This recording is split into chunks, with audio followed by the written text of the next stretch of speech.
നമസ്കാരം. കേരള സർക്കാർ ഇതെന്ത് ഭാവിച്ചാണ്? നിയമസഭാ തെരഞ്ഞെടുപ്പിന് ഇനി ഒരു വർഷം പോലും തികച്ചില്ലാത്ത ഈ ഒരു സാഹചര്യത്തിൽ ലോട്ടറി വ്യവസായത്തോട് സർക്കാർ ചെയ്തത് കൊടും ചതിയാണ് എന്നാണ് ജനങ്ങൾ പ്രതികരിക്കുന്നത്. 40 രൂപയിൽ നിന്ന് 50 രൂപയിലേക്ക് വില കൂട്ടിയത് മാത്രമല്ല, സമ്മാനത്തുകകളിലും സാരമായ മാറ്റങ്ങൾ വരുത്തി ശരിക്കും ജനങ്ങളെ പിച്ചച്ചട്ടിയടിപ്പിക്കുന്ന, അല്ലെങ്കിൽ ജനങ്ങളെ പിച്ചക്കാർക്ക് തുല്യം കാണുന്ന ഒരു രീതിയിലുള്ള സമീപനമാണ് സർക്കാർ ഇപ്പോൾ എടുത്തിരിക്കുന്നത്. ലോട്ടറി കച്ചവടം ചെയ്തിരുന്ന ഒരുപാട് പേർ തൊഴിൽ നിർത്തുന്നു എന്നതാണ് നമുക്കറിയാൻ കഴിഞ്ഞത്. മാത്രമല്ല, ഒരുപാട് ലോട്ടറികളാണ് വിറ്റുപോവാതെ കെട്ടിക്കിടക്കുന്നത്. ശരിക്കും ഇത് ആരെ സഹായിക്കാനാണ് ഇങ്ങനെ ഒരു മാറ്റം കൊണ്ടുവന്നത്? ലോട്ടറി കച്ചവടക്കാർ എല്ലാവരും ഒരേ മനസ്സോടുകൂടി ഒരേ ശബ്ദത്തോടുകൂടി പറയുന്നത് ഇത് സർക്കാരിൻ്റെ പകൽക്കൊള്ളയാണ് എന്നാണ്. ആരെ ബോധിപ്പിക്കാൻ, അല്ലെങ്കിൽ ആർക്ക് ലാഭം കൊടുക്കാനാണ് ഇങ്ങനെ ഒരു പ്രവൃത്തി സർക്കാർ ചെയ്തത്? സാധാരണക്കാർ മുതൽ ഏജൻസി നടത്തുന്ന ആളുകൾ വരെ ഒരേ സ്വരത്തിൽ പറയുന്നത് സർക്കാരിൻ്റെ ഈ തീരുമാനം മണ്ടത്തരമായി പോയി, അല്ലെങ്കിൽ അനാവശ്യമായി പോയി എന്നാണ്. നമുക്ക് ചില പ്രതികരണങ്ങളിലേക്ക് പോയിട്ട് വരാം. എന്താണ് അവർക്ക് പറയാനുള്ളത് എന്നൊന്ന് കേട്ടു നോക്കാം. ചേട്ടാ, എത്ര വർഷമായി ലോട്ടറി ബിസിനസ്സിൽ?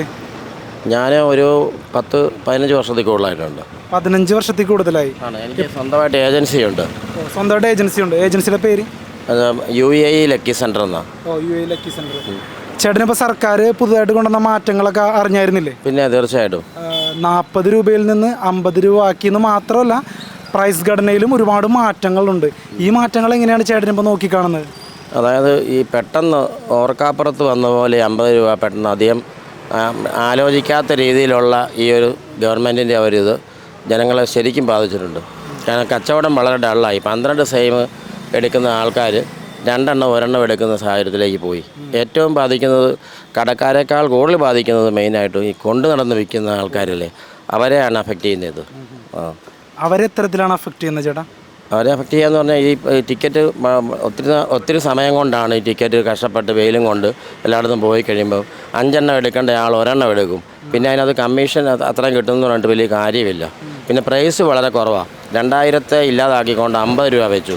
ഇതേ സമയത്ത് 5000 ഇപ്പോൾ ഉള്ളതിൻ്റെ ഇരട്ടിയാക്കിയിട്ട് മുമ്പോട്ട് വന്നിരുന്നെങ്കിൽ ഈ 50 രൂപ ആക്കിയാലും ആൾക്കാർക്ക് ആ ഫീലിംഗ് വരത്തില്ല. ഇപ്പം അങ്ങനെയല്ല സംഭവിച്ചത്. ഇപ്പോൾ ഈ 50 വന്നേ പിന്നെ വളരെ ടൈറ്റായിട്ടുള്ള ഒരിതാണ് ഇവിടെ നടന്നുകൊണ്ടിരിക്കുന്നത്. അത് ഇവിടെ നിന്നുള്ളതല്ല, ഓൾ കേരള. പിന്നെ ഇത് കുറച്ച് ലോട്ടറിയൊക്കെ വെളിയിലോട്ടൊക്കെ ഓൺലൈനിലൊക്കെ പോകുന്നുണ്ട്, വേറെ സ്റ്റേറ്റുകളിലൊക്കെ. അപ്പോൾ അത് കടക്കാരെ സംബന്ധിച്ച് ഒരു ഫോട്ടോ എടുത്ത് അയച്ചാൽ അവരുമായിട്ട് പേഴ്സണലായിട്ട് അറിയാവുന്നവർക്ക് ഇത് ചെന്ന് ചേരും. അതെവിടെയാണെങ്കിലും, മറ്റേ സ്റ്റേറ്റ് എന്നുള്ളതല്ല. അപ്പം അത് കടക്കാരെ സംബന്ധിച്ച് അത് സെയിലാക്കാൻ അവർക്ക് എളുപ്പമുണ്ട്. കൗണ്ടറിലെ എടുത്ത് വിൽക്കുന്നവർക്ക് ഭയങ്കര ബുദ്ധിമുട്ടാണ്. ചേട്ടാ, ഇപ്പോൾ ഏജൻസി നടത്തുന്നു എന്ന് പറഞ്ഞു. ഇപ്പോൾ 40 രൂപയായിരുന്ന സമയത്ത് നിങ്ങൾ എടുത്തിരുന്നതും ഇപ്പോൾ 50 രൂപയപ്പോൾ എടുത്തിരുന്നതും നമ്മളുള്ള ലോട്ടറിയുടെ കണക്കിന് എന്തെങ്കിലും വ്യത്യാസമുണ്ടോ? കണക്കെന്ന് പറഞ്ഞാൽ എണ്ണം തീർച്ചയായിട്ടും ഉണ്ട്. മറ്റേത് 40 രൂപ വരെ ആൾക്കാർ മാക്സിമം ഒരു കുഴപ്പമില്ലാത്തൊരു ഇതായിരുന്നു അത്. അപ്പോൾ 5 എണ്ണം എടുത്താൽ 200 രൂപ തീർന്നു. ഒരു സാധാരണക്കാരനാണെങ്കിലും ചെറിയ ജോലി ചെയ്യുന്ന ഒരാളാണ്, ഇയാൾ 200 രൂപയുടെ ലോട്ടറി സെയിം 5 എണ്ണം എടുക്കും. കിട്ടുവാണെങ്കിൽ 25,000 രൂപ കിട്ടുന്ന രീതിയിലാണ് അവർ എയിം ചെയ്യുന്നത്. അപ്പോൾ ഇതിനകത്ത് അങ്ങനെ എയിം ചെയ്യാൻ പറ്റത്തില്ല. അപ്പോൾ 50 രൂപ ഒരു റൗണ്ട് ഫിഗറാണ്. അപ്പോൾ എല്ലാവരും ചിന്തിക്കും 100 രൂപ ഉണ്ട് മാന്യമായ ഒരു ഊണുണ്ടാകുന്ന പൈസ സാധാരണക്കാർ ചിന്തിക്കുന്നതാണ്. അപ്പോൾ ആ 100 രൂപ ഉണ്ട് ചോറുണ്ടാകും. അപ്പോൾ ആ കാശിനകത്തുനിന്ന് 100 രൂപയുടെ 2 സെയിം എടുത്താൽ കിട്ടിയില്ലെങ്കിൽ ആ 100 രൂപ അവോയ്ഡായിപ്പോയി. ലോ വരുമാനമുള്ള ആൾക്കാരുടെ കാര്യം പറഞ്ഞത് എല്ലാവരും ടിക്കറ്റ് എടുക്കും. കാരണം എല്ലാവരും മനുഷ്യർക്കും സാമ്പത്തികമായ പ്രയാസങ്ങളും കടങ്ങളുള്ളവരുണ്ട്. അപ്പോൾ അതുകൊണ്ട് ഇതൊരു ട്രെൻഡ് പരിപാടിയാണ് ഈ ടിക്കറ്റിൻ്റെ കാര്യം എന്ന് പറയുന്നത്. അതിൻ്റെ ഇത് കുറച്ച് കൊടുക്കുക എന്നുള്ളതാണ് മെയിനായിട്ടുള്ളത്. അപ്പോൾ ഏജൻസിയിലോട്ട് തന്നെ മൊത്തത്തിലല്ലേ നിങ്ങൾ എടുക്കുന്നത്? ഹോൾസെയിലായിട്ടല്ലേ എടുക്കുന്നത്? അപ്പോൾ ഈ ഹോൾസെയിലായിട്ട് എടുക്കുന്ന കണക്കുകളിൽ മാറ്റം വന്നിട്ടുണ്ട്. ഇപ്പോൾ ആൾക്കാർ എടുക്കാത്ത സാഹചര്യത്തിൽ ആ ബാക്കിയുള്ള ലോട്ടറി എന്ത് ചെയ്യും? അത് ഔട്ടായി പോകത്തേ ഉള്ളൂ. എന്നാ ചെയ്യും? അല്ലെങ്കിൽ ഇരുന്ന ലോട്ടറി അന്നത്തെ ഡെയിലി ഉള്ളതാണ്, ആ പ്രൈസ് അതിനകത്തുണ്ടെങ്കിൽ ഗവൺമെൻറ്റിന് പോകും. അതും അങ്ങനല്ലേ വരുന്നത്. ബാലൻസ് വരുന്ന ടിക്കറ്റ് ഇപ്പം ഞാൻ ഇടയ്ക്ക് ചെല്ലുമ്പം 8 ബുക്ക് എഴുതി കൊടുത്താൽ 2 എണ്ണേ കിട്ടത്തുള്ളൂ. 40,000 ഇപ്പം പോയിട്ട് എല്ലാവർക്കും ടിക്കറ്റ് കിട്ടും ഇവിടെ ചെന്നാൽ, ഏജൻസി പോയാൽ. കാരണം ഏജൻസി 40 ഉള്ളപ്പോൾ ഭയങ്കരമായിട്ട് ടൈറ്റായിരുന്നു. ഇപ്പോൾ ചിലവണ ക്ലീനായിട്ട് ടിക്കറ്റ് കിട്ടും. കാരണം 50 രൂപ ആവശ്യം എടുത്ത് വിൽക്കുന്നവർ കുറഞ്ഞു. അതുകൊണ്ടാണ് എന്നപ്പോൾ ആവശ്യമായിട്ട് ടിക്കറ്റ് ഉണ്ടല്ലേ? അപ്പോൾ ചേട്ടൻ അതുകൊണ്ട് ഇപ്പോൾ ആൾക്കാർ എടുക്കാത്ത സാഹചര്യത്തിൽ കുറച്ച് എടുക്കാൻ മുമ്പത്തേക്കാളെന്നുള്ളൊരു തീരുമാനത്തിലേക്ക് എത്തുന്നുണ്ടോ? തീർച്ചയായിട്ടും ഉറപ്പായിട്ടും എത്തിക്കഴിഞ്ഞിരിക്കുന്നു. പിന്നെ ബമ്പർ മാത്രം ഒരേ ഒരു ലെവലിലുള്ള വിലയായതുകൊണ്ട് നമുക്കെടുത്ത് എപ്പോഴാണെങ്കിലും പോയാൽ കിട്ടും. ബമ്പർ എത്ര വേണം തരും ഏജൻസിയിൽ നിന്ന്, കാരണം ഇത്രയും വിലയുള്ള സാധനമല്ലേ. അപ്പോൾ നിങ്ങളെയും ബാധിച്ചിട്ടുണ്ട്, സാധാരണ കച്ചവടക്കാരെ മാത്രമല്ല ഹോൾസെയിലായിട്ട് എടുക്കുന്നവരെയും ബാധിച്ച് തുടങ്ങിയിട്ടുണ്ട്. ഇതിപ്പോൾ തുടരുവാണെങ്കിൽ, ഇനി സർക്കാർ പറയണത് മാറ്റുന്നില്ല എന്നുള്ള തീരുമാനം ഉറച്ചു നിൽക്കുവാണെങ്കിൽ ഒരു 2-3 മാസത്തിനുള്ളിൽ സംഭവിക്കാൻ പോകുന്ന കാര്യങ്ങൾ എന്തായിരിക്കും? ലോട്ടറി എടുപ്പുകാർ കുറവ്, സെയിലുകാർക്ക് കൂടെ ഗുണമില്ല. പിന്നെ ആ ഫീൽഡ് വിടുകയില്ലേ ആൾക്കാർ, മറ്റെന്തെങ്കിലും ജോലി തേടി ആൾക്കാർ പോകും. ഒരുമാതിരി കാശുള്ളവർ മാത്രം ഈ പ്രസ്ഥാനം വലിയ കടകളായിട്ട് നടത്തുന്നവർ മാത്രം ഫോളോ ചെയ്യും. അപ്പോൾ വളരെ തീർച്ചയായിട്ടും വളരെ കാശുണ്ട് അല്ലേ?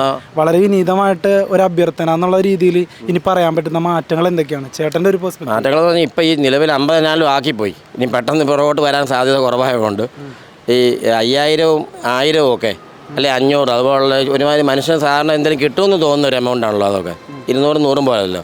ആ എമൗണ്ട് ഇച്ചിരി കൂട്ടിക്കൊണ്ട് ഫോളോ ചെയ്യുവാണെങ്കിൽ വളരെ അടിയന്തരമായിട്ട്, ഇല്ല ഇത് സ്റ്റോപ്പായി പോകും. പിന്നെ മറ്റ് സ്റ്റേറ്റിലെ ലോട്ടറിയുടെ വില ഇവിടുത്തെ വെച്ച് നോക്കി കുറേ ഫെസിലിറ്റി കൊടുത്തതുകൊണ്ട് സൗകര്യങ്ങൾ നൽകിക്കൊണ്ട് ഇത്രയും ടിക്കറ്റിന് വില കൂട്ടി അങ്ങ് പോവുക. എന്തിനാ ഇത്രയും കൂട്ടുന്ന യഥാർത്ഥത്തിൽ? ലോട്ടറി എന്ന് പറയുമ്പോൾ ഒരു ഭാഗ്യ രീതിയിൽ എന്തെങ്കിലും കിട്ടുന്നത്, അല്ലാതെ നമ്മൾ ഒരു ബേസിൻ്റെ പുറത്തല്ലല്ലോ ഇത് എടുക്കുന്നത്. അപ്പോൾ ഞാൻ ഒരു ടിക്കറ്റ് നിങ്ങൾക്ക് തന്ന് അത് അടിക്കും ഉറപ്പുണ്ടോണ്ടാണ് എടുക്കുന്നത്, അല്ല ഒരു ലക്കിയാണ്. ആ ഭാഗ്യ പരീക്ഷണത്തിന് ഇത്രയും രൂപ കൊടുക്കുമ്പം അടുപ്പിച്ച് ഇൻകം ഇല്ലാത്തവർക്ക് അത് ഫോളോ ചെയ്യാൻ പറ്റുമോ? താങ്ക് യു ചേട്ടാ.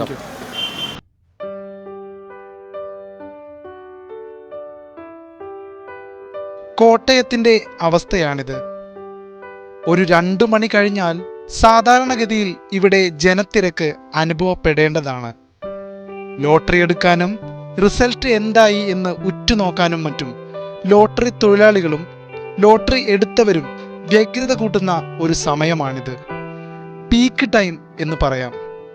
പക്ഷേ 2 മണി കഴിഞ്ഞിട്ടും 3 മണിയായിട്ടും റിസൾട്ട് അനൗൺസ് ചെയ്യുന്ന സമയത്ത് പോലും ആളുകൾ ഇപ്പോൾ ഒട്ടും തന്നെ വരുന്നില്ല. ഏകദേശം 300 പേരെങ്കിലും ഒത്തുകൂടേണ്ട സ്ഥലങ്ങളിൽ 30 പേര് പോലും തികച്ചില്ലാത്ത ദാരുണമായ അവസ്ഥ.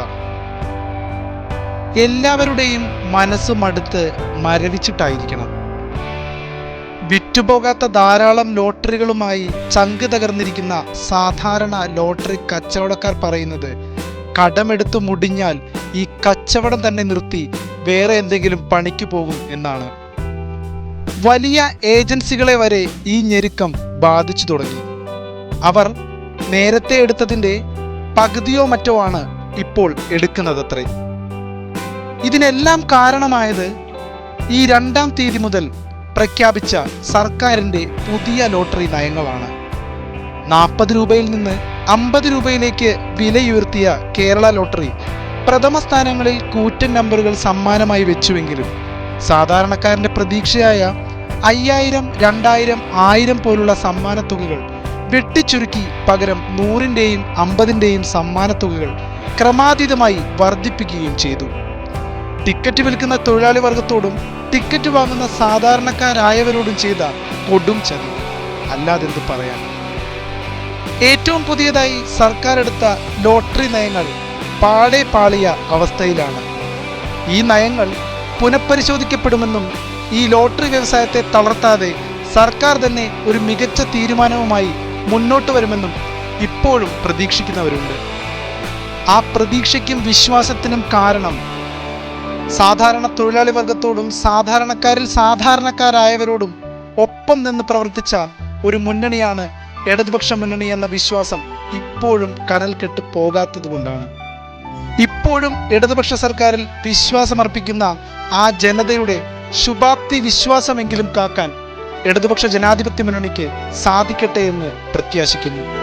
അല്ലെങ്കിൽ അതൊരു വലിയ അപരാധമായി മാറും എന്നതിൽ തർക്കമില്ല.